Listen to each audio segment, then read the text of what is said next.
begins, make sure to like, subscribe, comment if you like this video, comment if you comment suggestions, and for those people who are wondering where I've been, it's just college stuff. It's just been taking up most of my time. And yes, I told you before, I have a flex course, so flex course is a lot shorter than regular courses, so that's gonna take up a lot of my time. And I just been doing essay after essay. But anyways, enjoy the rest of the video. As you see in the title, this is top 10 wasted techniques in Naruto. Some of these are kind of obvious, but I feel like not a lot of people bring it to light on how incredibly broken it could be.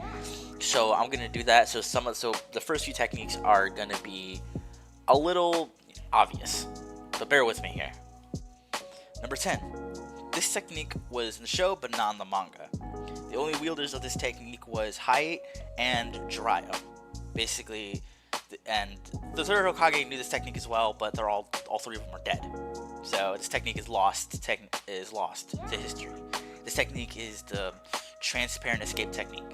Basically allows you to hide your presence and become invisible. Really good for sneak attacks, obviously because you're going invisible. It hides your presence. Even against sensors, if you can hide your presence enough, it will be hard for even sensors to sense you.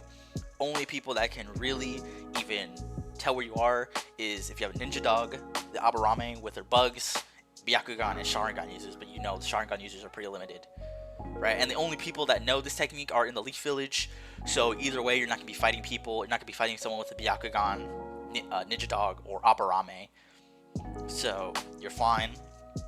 And the thing is, Hayate had, the third Hokage basically sent Hayate to spy on Kabuto because he had this technique at such a level where he could spy on people really easily. I mean, of course he died in this fight, but it still shows how good he had that technique.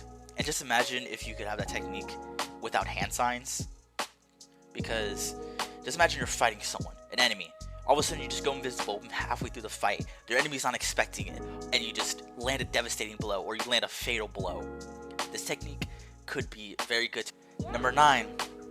This technique is part of sealing, and I would think you would learn it pretty early on if you learned the sealing arts. Is the storage scrolls or the storage seals. This could be used so easily. Like, can you just imagine you have a cart, you're traveling to another town, and you have a cart full of stuff. You could, instead of having a cart full of stuff, all you gotta do is just put it in a scroll and get on a horse and just ride to the next town, or ride to one of the great villages. I mean, of course you need chakra to be able to use it, but just imagine they made it to where civilians could use it. It would boost trade in and out of villages and in the elements, in the other great villages, like the great hidden villages. It has so many uses for ninjas too. Like, who needs a backpack when I can just have one scroll strapped to my waist with food, water, dry firewood, because who knows, it might rain, my ninja tools, a tent, my sleeping bag, extra, soldier pills if I need one. If you don't know what soldier pills are, basically if you eat one, it restores some of your stamina and chakra. Basically like a steroid, I guess you could think about it. Or you can even get it tattooed on your wrist or your fingers. Just imagine you lose a kunai, you can just pop one out of your finger, or you can pop one out of your wrist. You can literally keep your weapons on your person. So unless they cut off your arms, or cut off the body part that has the seal on them, and I mean, you're good. You can even put it on clothes. Number 8. This technique is another obvious one, but you'll understand when I say it. The flying technique, the one that Inoki uses to fly. Dude, it's a searing jutsu, so it's not even hard to use. It's a wind affinity, so you need a wind affinity to use it. So you're telling me this whole time Naruto could learn how to fly, right? I mean, of course that Inoki didn't have time to teach him, but shoot, you know how useful that would be? Even now, to learn how to fly? I get it, they didn't have time to teach Naruto how to fly, but still, against the, how he was already fast as hell in the basic chakra cloak. in the basic chakra cloak. He's faster than the Raikage in his lightning cloak. Just imagine how fast he would be if he could fly. Like your mobility would shoot through the roof if you learned how to fly. You can temporarily give people the effect to fly. Come on, just imagine like how easy it would be to travel now. You could just fly. I'm like, oh yeah, this takes usually like 10 days. Now I can make it in 3 days. Easy. Because you don't have to go through landmarks, you don't have to go through forest. You can literally just fly in one direction. You know what I'm saying? The fastest way to point A to point B is a straight line. You can just fly in a straight line. Number 7. This technique should be used, but it's not. This technique was used against in the fight with Kisame Itachi versus Kakashi, Asuma, and Kurenai. Is the exploding clones. Or the real name is called Clone Great Explosion, but I'm pretty sure you know what it does. You summon a clone and it explodes. Just the name alone, you can already assume how good it is. Like, in the hands of someone with so much chakra that they can literally just make dozens of exploding clones. Don't you think that would have been good to learn? Number 6. This technique is another one of Naruto that Naruto can use. This technique is a Genjutsu, and you already know it, Naruto sucks at Genjutsu, but it's so useful because Jiraiya used it against Pain. It's the demonic illusion Toad confrontation chant. It's like one of the most it's literally the most powerful technique the Toads can use. It's hard to pull off, and it takes time to pull it off.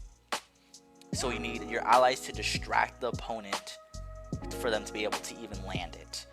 But like I said before, if you have clones or exploding clones, you can easily distract your opponent because your opponent is too focused on getting, exploded to be focused on 2 toads chanting, right? But the thing is, when it lands, it literally says, all opponents, regardless of number and or skill, who hears it will fall under the Genjutsu's influence.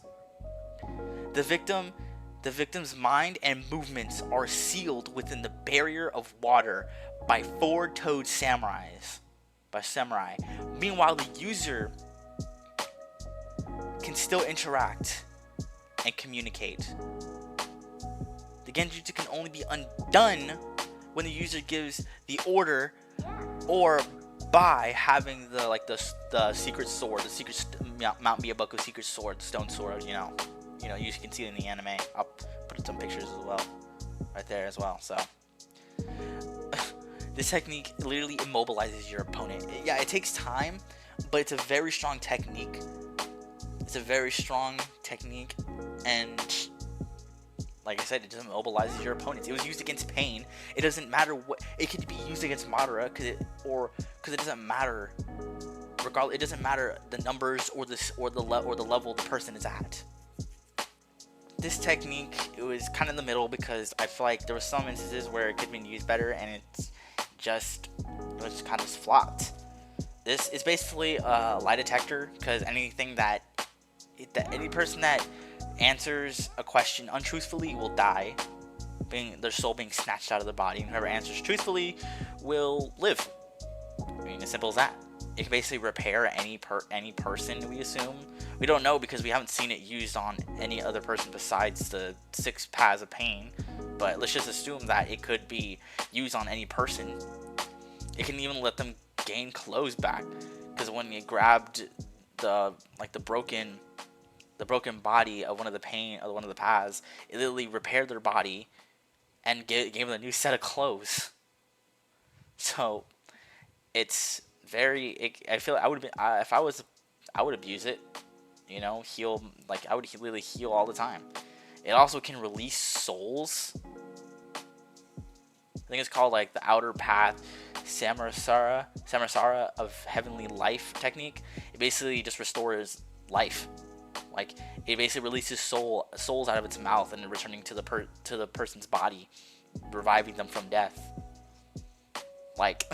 It's kind of busted.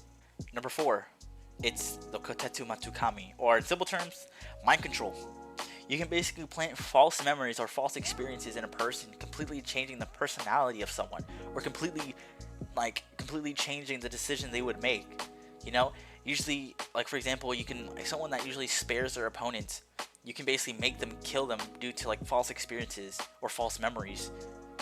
You completely can change someone's personality, and the thing is, the person that it's casted on, they just think that it's their own free will, that it's just themselves making their own decisions.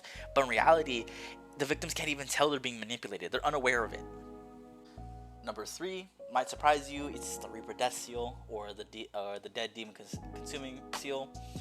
Um, this technique I feel like should be abused, and it's kind of wasted because like you can use clones with it, so you can seal multiple people with you, not just one.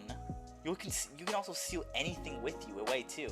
Just imagine you're in the war arc, right? You're fighting in the fourth grade ninja war, and you're thinking, okay, shit, we have no other options. We're losing. We can't let Madara get any of the tailed beasts. So I'm gonna make 9 clones, or how many tailed beasts there are right now, like present, and I'm gonna seal them away inside of me, and I'm just gonna die with it because it's gonna take my life. So I'm gonna die with the tailed beast. So that means Madara can't get the tailed beasts. Obviously, you would have to ask the tailed beast, but I feel like it'd be kind of worth it for Madara not to become the 10 tails. You know? Right? I feel like in some instances it would be kind of worth it to abuse it. Like in some instances, it'd be like, okay, I'm going down. We're going down. We're dying. There's no other option. We gotta bust it out. Number 2 is an obvious one as well. It's the Flying Raijin technique. This technique should be abused more, but for obvious reasons, probably not, because I feel like it would have been a little too overpowered. Get to point A to point B in an instant. And the farther it is, the more chakra it takes to teleport. It's really good in combat once you really get it up to snuff, and it's just really fucking good. You also can teleport people to things as well. It's silent, so it's good for like espionage. Like, that dude just throw a kunai and then just throw it inside the base where no one's watching, and then boom, teleportation. You string it up across the whole village, and you can never really be late. Number 1. Finally, we're done with the list, and I can stop rubbing my two brain cells. I can stop rubbing my 2 brain cells together because it hurts only having 2 brain cells. But this one will probably surprise you. It's not really a technique, it's a mode. It's senjutsu, basically, like the toad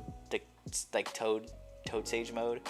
I'm saying, whatever it's called, sage mode, and the snake sage and the toad sage. But the thing is, you don't need to learn it from a contract, like from your contract summons.